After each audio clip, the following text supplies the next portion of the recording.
अस्सलाम वालेकुम मेरे अजीज़ हमवतनों। ये आज का वीडियो थोड़ा सा मुख्तलिफ है अपनी नौयत का, क्योंकि आज मैं बात करना चाहती हूँ पाकिस्तान तहरीक इंसाफ ने जो बैरिस्टर गौहर ने जो हमारा मंशूर जो हमारे लिए इलेक्शन जो 2024 का इलेक्शन आने वाला है उसका जो मंशूर उसका मैनिफेस्टो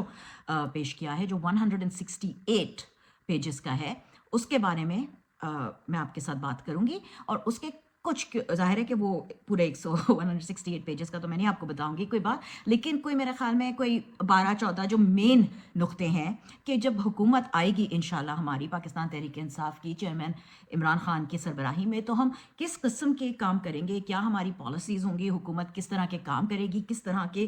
इकदाम उठाएगी जिससे लोग मुल्क की तरक्की हो, आवाम की तरक्की हो, और किस तरह से हम मुल्क चलाएंगे। तो ये हर पार्टी जो है वो इलेक्शन से पहले अपना मैनिफेस्टो देती है।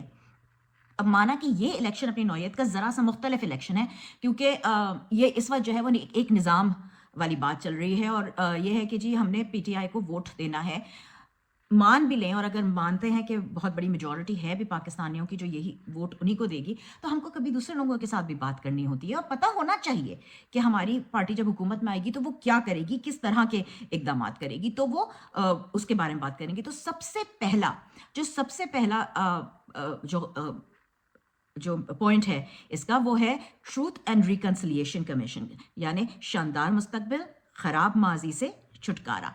ये ट्रूथ एंड रिकन्सिलिएशन जो है इसकी जो तारीख है वो समझे साउथ अफ्रीका से आती है, जनूबी अफ्रीका से, जब वहाँ पे एक अपार्थाइड गवर्नमेंट थी, जो एक छोटे से एलीट लोग थे, जो कुछ अशराफिया की हुकूमत थी, जो बस हुकूमत करते थे, थोड़े से लोग थे लेकिन वो एक पूरी आवाम के ऊपर वहाँ की हुकूमत करते थे। जुल्म भी होता था, कोई कानूनियत भी नहीं थी, किसी को एक जैसा सलूक नहीं होता था, कुछ लोगों को जो है वो लोअर सिटीजन समझा की तरह से रखा जाता था कि जैसे आप इस तबके के हैं, आप ये लोग हैं, मतलब वही कि हर किसी के लिए बराबरी नहीं होती थी माशरे में। तो जब बाद में मंडेला के काविशों के बाद अवामी हुकूमत आई तो ये ट्रूथ एंड रिकन्सिलिएशन कमीशन वहाँ पे बना था। तो ये वहीं से बोरो हुआ हुआ टर्म है कि जो कुछ भी हमसे माजी में गलतियाँ हो गई हैं, जो कि कितने सालों से दोहराई जा रही हैं पाकिस्तान में, उनसे सीख के, उनसे मुफाहमत से आगे बढ़ने का रास्ता कि हम उन गलतियों को दोबारा ना दोहराएं, और किस तरह से जो है वो हमारी पार्टी आगे चलती रहेगी। मतलब ये कि एक फेयर एक जो है ना वो एक फेयर जो है वो 3 ब्रांचेस है हुकूमत की, जिसके अंदर होती है जिसके अंदर सबसे पहले एग्जीक्यूटिव होता है, मतलब जो आपकी जो प्राइम मिनिस्टर हैं, प्रेसिडेंट है, वो होते हैं। उसके बाद लेजिस्लेटर होता है, पार्लियामेंट होती है जो कानून बनाती है, और फिर उन सबको सपोर्ट करने के लिए जुडिशरी होती है, आपके जो कानूनी आपकी जो ब्रांच होती है आपकी कोर्ट कचहरी वाली। तो वो जो जजेस हैं उनका काम होता है कि वो कॉन्स्टिट्यूशन की भी रखवाली करें, कानून की भी रखवाली करें, लेकिन वो कानून साजी करने के लिए पार्लियामेंट। तो वो 3 अलग अलग बेसिकली होती हैं पार्लियामेंट्स, और उन तीनों को जो है वो अलग अलग दिया इसीलिए जाता है ताकि किसी भी एक शख्स, एक इदारे के पास सारा का सारा कंट्रोल नहीं आ जाए। तो उनको बाकायदा जमहूरी तर्ज से चलाने के लिए मुल्क ये 3 ज़रूरी है, और इसी को लेके आगे चला जाएगा। तो उसके अलावा जो है उसके बाद जो दूसरा हमारे पास जो है वो रूल ऑफ लॉ जो है, कानून की जो है वो बालादस्ती, और वो ही हमेशा से तहरीक इंसाफ का तराजू, इंसाफ सबके लिए बराबर हो, यही हमेशा से खान साहब का विजन था, यही हमेशा से तहरीक इंसाफ का नारा था। एक कौम, एक जैसे कानून, सब होंगे बराबर। तो ये है उनका दूसरा वाला जो दूसरे नंबर पे जो इनका पॉइंट है वो ये है। और उसमें ये है कि काफ़ी हद तक जो है वो रियासत मदीना की जब बात करते हैं, और बड़ा क्लियरली ये कॉन्स्टिट्यूशन की अगर आप समरी को या कॉन्स्टिट्यूशन प्रियम्बल को इसको पढ़ेंगे, तहरीक इंसाफ का सॉरी कॉन्स्टिट्यूशन मैनिफेस्टो को, तो बड़ा क्लियरली लिखा है कि जब वो कहते हैं रियासत मदीना, तो उससे एक थियोक्रेसी, मतलब ये कि एक जैसे कहते हैं ना कि इस्लामी या किसी भी रिलीजन, मजहबी उससे मतलब नहीं है, बल्कि सोशल जस्टिस, मतलब ये कि एक वेलफेयर स्टेट किस तरह से बनती है, एक ऐसा मुल्क जो किस तरह से अपने लोगों की हिफाजत करता है। और क्योंकि वो स्टेट एक परफेक्ट स्टेट थी जहाँ पे कानून की बालादस्ती थी, तो वो उसके मॉडल पे बनाना चाहते हैं इस स्टेट को। और ये बहुत क्लियरली लिखा हुआ है कि जो लोग उनको पहले भी रियासत मदीना पे तालिबान खान कहते थे, तो ये कि किस तरह से वो उसका ताल्लुक जो है वो एक सोशल जस्टिस से है। तो उसमें ये कि बहुत सारी वो तरमीम भी लाने की बात हो रही है कि जैसे क्रिमिनल प्रोसीजर है हमारा, civil procedure, Pakistan penal code, उसके बहुत ही कोई लंबी और बहुत ही कोई कॉम्प्लिकेटेड जो है वो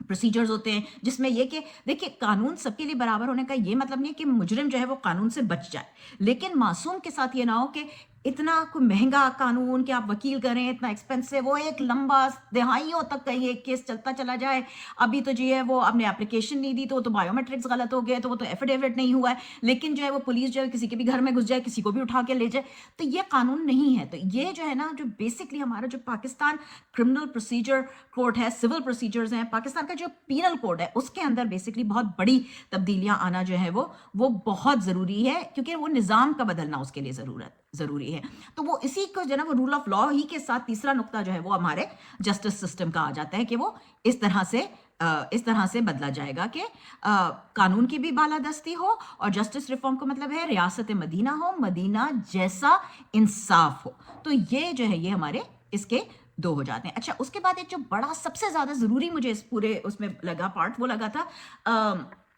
जो कॉन्स्टिट्यूशन के आईनी चेंजेस करने के बारे में खान साहब बात कर रहे हैं।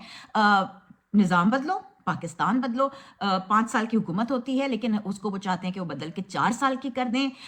और सबसे बड़ी बात ये कि क्या होता है कि एक हम जो है, हम जाके प्राइम मिनिस्टर को नहीं, पाकिस्तानी जो आम शहरी होता है वो इलेक्ट करता है, हम जाके MNA को, MPA को, उसको इलेक्ट करते हैं, राइट। और फिर वो लोग जो है वो जाके प्राइम मिनिस्टर को करते हैं, फिर वो कभी वोट ऑफ कॉन्फिडेंस होना पड़ता है, कभी कुछ होता है। लेकिन अब ऐसा नहीं होगा। अब ये होगा कि जो अवाम है वो डायरेक्टली अपना रिप्रेजेंटेटिव, अपने प्राइम मिनिस्टर को इलेक्ट करेंगे। तो उससे ये है फिर फ़र्क कि फिर आपको ये नहीं कि जी वो फलाने ने खरीद लिया, फलाने ने उस MNA को खरीद लिया, उस MPA को खरीद लिया, वो फलाने मेंबर को खरीद लिया, तो इस वजह से ये सारी गंद बला हो गई है। तो उससे छुटकारा। फिर उसके अलावा ये कि नया पाकिस्तान, नई तब्दीली का निज़ाम होगा। इसमें फिर ये भी है कि जो हमारी सेनेट है वो 6 साल के बजाय 5 साल की हो जाएगी, वो उसमें भी रिफॉर्म है। उसमें भी फिर ये है कि 50, ये नहीं होगा कि सारे जो सेनेट का इंतखाब क्या होता है कि जो आपकी सूबाई गवर्नमेंट्स होती है वो सारी हुकूमतें मिलकर, और जो आपकी सेंटर में गवर्नमेंट होती है वो मिलकर, सारे मिलकर करते हैं। अब क्या ये होगा कि जो 50% के करीब जो है वो अवाम खुद उनको 50% लोगों को सेलेक्ट करेंगे, और बाकी 50% जो लोग होंगे वो फिर वो उसी तरह से असेंबलियों के थ्रू आएंगे। तो उसमें ये कि एक स्टेबल गवर्नमेंट हो जाएगी। ये नहीं होगी कि रोज रोज जो है वो कोई ना कोई मसले हों, ये फलाना मिनिस्टर बिक गया, फलाना मेंबर बिक गया, ये हो गया, वो हो गया। तो ये जो है ये बहुत ही एक ज़रूरी जो है वो है। अच्छा, उसके अलावा माशी 5 साल का इकोनॉमिक एजेंडा जो दिया है, तेज होगा माशी पहिया, कौम तरक्की करेगा पाकिस्तान। तेज होगा माशी पहिया, तरक्की करेगा पाकिस्तान। ये मुझे ना बहुत बहुत मज़े का लगा, बहुत अच्छा लगा, क्योंकि एक जब स्टेबल गवर्नमेंट आती है, एक हुकूमत आती है जो अपने पूरे 5 साल करती है, उसके पास पॉपुलर सपोर्ट होती है, उसको लोग वो करते हैं, सपोर्ट करते हैं, तो वो जो है वो एक इतने स्ट्रिक्ट, ज़ाहिर उनके स्ट्रक्चरल पैटर्न्स होते हैं, वो अपने वो हिसाब से बनाते हैं कि जो है ना, उसमें वो कहते हैं कि स्टेट बैंक को भी वो इंडिपेंडेंट कर देंगे, टैक्स स्कीम बड़ी हो जाएगी, ज़्यादा लोगों को टैक्सेबल किया जाएगा। तो वो जो है ना, उसके अलावा जब रूल ऑफ लॉ होगा, जब कानून की बालादस्ती होगी, तो जाहिर है खुद से लोग आपके इन्वेस्टमेंट भी करेंगे, और एक स्टेबल और स्ट्रांग, जिसको कहते हैं ना वाइब्रेंट, फलती फुलती जिसको कहते हैं, वो इकोनॉमी, हमारी मईशत चल पड़ेगी। उसके अलावा स्कीम्स के बारे में बात है उसमें, जिसमें प्रोग्रेस, फाइनेंशियल, इसमें लोगों को जो है वो किस तरह से लोगों को फ़ायदा होगा उसका, उसके बारे में उसमें काफ़ी सारी लंबी बातें हैं। अच्छा, पाकिस्तान तरक्की की राह पर, तो उसमें क्या है, लोकल इंडस्ट्री, जो हमारे यहाँ के अपने मुल्क में जो चीज़ें बनती हैं, जो बजाय इसके कि हम बाहर से लेकर सामान आएँ और बाहर से इंपोर्ट करें और उस पर ड्यूटियाँ दें और टैक्स दें, हम अपने मुल्क में इंडस्ट्री को बढ़ाएंगे, बढ़ावा देंगे, और हम जो है वो एक्सपोर्ट करेंगे। दरामद और बरामद का एक बैलेंस होगा, और उससे ये होगा कि एक ऑस्टेरिटी प्लान भी आएगा, किस तरह से लोगों को उस तरह से जो है वो कर्जा कम होगा, कौम के ऊपर कर्जा जब कम होगा, तो हम जो है फिर वो अपने लोगों के लिए किस तरह से प्लान बनाएंगे कि वो लोगों को फ़ायदा हो, लोगों के पास पैसा ज़्यादा आए। प्राइवेटाइजेशन होगी, इसमें ये होगा कि गवर्नमेंट के कम होंगे खर्चे और गवर्नमेंट की लायबिलिटीज़ कम होंगी, अब जिस तरह, और प्राइवेट सेक्टर जो है वो ज़्यादा बढ़ता चला जाएगा। अच्छा, पाकिस्तान एक एग्रीकल्चरल, एक जो है वो हम लोग उस पे चलते हैं, किसान होता है, हमारी जो मईशत का बेसिक है, जो बेस है वो है एग्रीकल्चर। हम खेती बाड़ी करते हैं, हम पैदावार वाला मुल्क है हमारा। उसके लिए किसान जो है वो बदलेगा पाकिस्तान बदलेगा। इसका मतलब है कि किसान को जनरल इंसेंटिव ज़्यादा दिए जाएंगे, उनके ऊपर टैक्स किस तरह से होगा, किस तरह से उनको ज़्यादा से ज़्यादा मुल्क और हुकूमत जो है वो मदद करेगी, ताकि किसान जो है वो उसका पहिया अपना चलाता रहे, और उसकी तरह से, उसकी वजह से, किसानों की मेहनत की वजह से हमारा मुल्क जो है वो ترقی کرے، کیونکہ ہمارا ایک ایگریکلچرل ملک ہے تو وہ ہمارے لیے ضروری ہے. پھر اچھا انوائرمنٹ کا آپ کو یاد ہوگا کہ پہلے بھی خان صاحب کی بلین ٹری سونامی تھی، اس کی وجہ سے بہت فائدہ ہوا تھا، اور ابھی بھی یہی ہے کہ آگے قائد اس طرح سے دیکھتے ہیں کہ ہم انشاءاللہ جو باہر سے اپنے لیے پیٹرول کو گیس کو پیٹرول منگاتے ہیں، اس میں ظاہر پیسے بھی بڑھتے ہیں، اس میں یہ بھی ہوتا ہے کہ ہمارا فورن ریزرو بھی جاتا ہے، ڈالر خرچ ہوتے ہیں ہمارے، اس کے بجائے سولر مطلب شمسی توانائی کی زیادہ سے زیادہ پیداوار ہوگی انشاءاللہ، اور ہمارا ملک اس پہ زیادہ سے زیادہ چلے گا. تو یہ بھی ہمارا بہت اچھا پازیٹیو آگے کی طرف جاتا ہوا قدم ہے. اچھا اس کے بعد ظاہر ہے صحت کارڈ کے بات نہ کریں، ایسا ہو نہیں سکتا. صحت کارڈ کو مزید جدید طریقے سے لایا جائے گا، زیادہ لوگوں کو اس کے انڈر لایا گیا ہے، کوریج ہوگی صرف سرکاری نہیں بلکہ پرائیویٹ اس میں بھی. تو وہ بہت ضروری چیز ہے کہ صحت کارڈ اور اس کی جو یونیورسل ہیلتھ کیئر ہے وہ ملتی جائے گی. پڑھا لکھا پاکستان بنے گا ہنرمند پاکستان. مطلب یہ کہ جو پاکستان میں جو ایجوکیشن ہے اس کو سکلز کے ساتھ جب ملائیں گے، جب ہنر کو پڑھائے گا، نیشنل کیوریکولم بنے گا، تو کیا ہوتا ہے کہ ہم تعلیم تو دے سکتے ہیں اپنے بچوں کو، لیکن جو جابز ملتے ہیں، جو آپ کو امپلائمنٹ ہوتی ہے، وہ پرائیویٹ لوگ اس میں ہوتی ہے. لیکن اگر ایک جیسی اپرچونٹیز ملے، ایک جیسی تعلیم ملے سب کو، اور پھر ایک جیسا ہی ان کو ٹریننگ کر کے اور ان کو اس قابل ہر کسی کو بنایا جائے کہ وہ نوکری مل سکے، تو وہ ایک ہموار راستہ ہو جائے گا، جس میں یہ نہیں کہ میں کیونکہ ایک پیسے والے یا پڑھے لکھے گھر میں پیدا ہوئی تھی، میرے والد جو تھے وہ فلانے منسٹر تھے یا فلانے وڈیرے تھے یا فلانے ان کے پاس پیچھے کا بڑا پیسہ تھا، تو اس لیے مجھے جو ہے وہ زیادہ بہتر اپرچونٹیز مل گئیں لیکن کسی اور کو نہیں. تو وہ یہ کہ ہنرمند پاکستان ہوگا، ایجوکیشن جو ہے وہ ایک جیسی ہوگی، اور اس میں لوگوں کو اسکل سکھائی جائے گی، اس میں لوگوں کو یہ سکھایا جائے گا، ہنر سکھایا جائے گا جس پہ لوگ اپنے پیروں پہ کھڑے ہیں، اور وہ دوبارہ انڈسٹری پہ، لوکل انڈسٹری پہ ٹائن کرتا ہے کہ پھر وہ اسمال اور جو گھر میں چھوٹی انڈسٹری بنتی ہے، کاٹیج انڈسٹری جو کہتی ہے، وہ بھی پروان چڑھے گی. اچھا اس کے علاوہ جو ہے وہ پاپولیشن کنٹرول جو ہے کہ وہ بہت ضروری ہے، کیونکہ آپ کو پتہ ہے کہ کتنی زیادہ تیزی سے پاکستان کی جو ہے وہ اس کی پاپولیشن ہماری اتنی تیزی سے بڑھ رہی ہے. تو وہ اس کے لیے ظاہر ہے کہ خاندانی منصوبہ بندی کے بہتر پلانز ہوں گے، اور جو ہے وہ چھوٹا خاندان خوشحال پاکستان کے لوگوں کے ساتھ. اچھا اس کے علاوہ یہ ہے کہ پاکستان میں جس طرح کہ میں نے بات کی کہ ایک سوشل جسٹس کی بات ضروری ہے کہ سب جو ہے سب کوئی ایک جیسے ہوں گے. اس میں یہ کہ یوتھ امپاورمنٹ، کیونکہ ہمیشہ جو ہے وہ خان صاحب یہی بات کرتے ہیں کہ جو ہے وہ کرپشن نہیں ہو، اور اس کے علاوہ جو ہمارے ملک کا نوجوان ہے وہ آگے بڑھتا چلا جائے. اس کو سپورٹ کرنے کے تو وہ بات ہوگی، اس میں کرپشن ظاہر ہے اینٹی کرپشن میجرز ہوں گے، اسٹرکٹ پالیسیز ہوں گی. تو ظاہر ہے اینٹی کرپشن ہوگا جب تبھی یہ ہوگا کہ ایک جیسے سب کو اپرچونیٹیز ملیں گی، اور یہ کہ کوئی آ کے ہمارے ملک میں انویسٹ بھی کرے گا کیونکہ قانون کی بالادستی ہوگی. انفراسٹرکچر جس کے اندر روڈز ہو گئیں، بلڈنگز ہو گئیں، پراپر یہ سینیٹیشن ہو گئی، کچرا کنڈیاں ہو گئیں کہ کس طرح سے صفائیاں ہوں گی، کس طرح کی بسیں ہوں گی، ٹرینیں ہوں گی، پبلک ٹرانسپورٹ ہو گئی، سڑکیں ہو گئیں، ریلوے ہو گئی. تو یہ سارا کچھ ایک بیسک انفراسٹرکچر کی بجلی آ رہی ہے نہیں آ رہی ہے، انٹرنیٹ چل رہا ہے یا نہیں چل رہا ہے، یہ جو آج کی ایک اس پورے انفراسٹرکچر کو جو ہے وہ پروان چڑھایا جائے گا. تو وہ ہے اس کا نعرہ یہ ہے کہ کوئی نہ سمجھے اپنے آپ کو کمزور، یہ ہے ہمارا پاکستان. اچھا اس کے علاوہ ایک سوشل سیکیورٹی کی بھی بات ہے اس میں کہ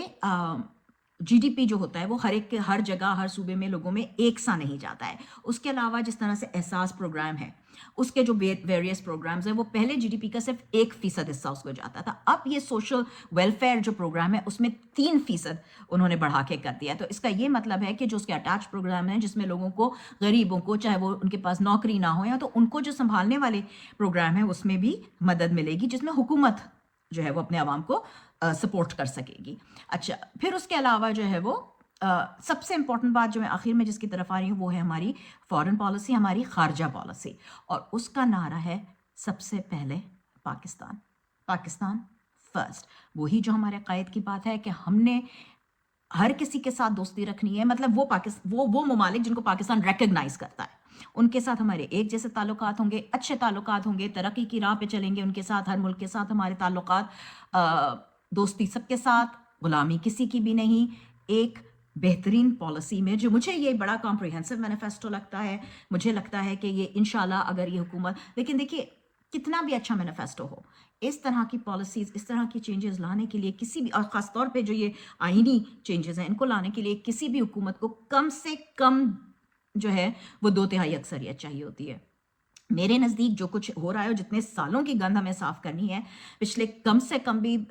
30-40 نہیں 50 سال کی جو ایک گند صاف کرنی ہے ہمیں، جو ایک ہمارے پوری معاشرے کی تباہی ہو گئی ہے، اس کے لیے ہم کو، میں تو کہتی ہوں 3/4 حکومت چاہیے. اور جس طرح سے جو کچھ ہم دیکھ رہے ہیں کہ شریف خاندان کے چھتر چھایا میں ہو رہا ہے، میرا یہ خیال ہے کہ اس وقت اس سب سے مقابلہ کرنے کا اور اس مینیفیسٹو کو تاکہ کو آ کے ہماری پی ٹی آئی لگا سکے خان صاحب کے انڈر میں، ہمارا ملک اس مینیفیسٹو کے تحت ترقی کر سکے، اس کے سب سے بڑا ضروری، سب سے زیادہ یہی ہے کہ ہم سب جوک در جوڑ نکلیں اور پاکستان تحریک انصاف کے کینڈیڈیٹس کو ووٹ دیں. کیونکہ 60% اور اس سے زیادہ اگر عوام نکلی اور ہم نے ووٹ دیے تو ان کے لیے مشکل ہی نہیں بلکہ 70% نکل آئے تب تو مشکل ہی نہیں، ناممکن ہے کہ دھاندلی ہو. صبح صبح نکلیں، نماز پڑھ کے جائیں، فجر پڑھ کے ووٹ دیں، اپنے ووٹ کی حفاظت کریں، اپنے ملک کی حفاظت کریں. پاکستان زندہ باد، عمران خان پائندہ باد. میں جب آپ کو بلاؤں اپنی خوف کی زنجیریں توڑ کے آنا میرے ساتھ. آؤ عمران کے لیے، اپنی پہچان کے لیے، آؤ کپتان کے لیے، پیارے پاکستان کے لیے. 8 فروری فیصلے کا دن. ووٹ ڈال کر نظام بدلو، پاکستان بدلو.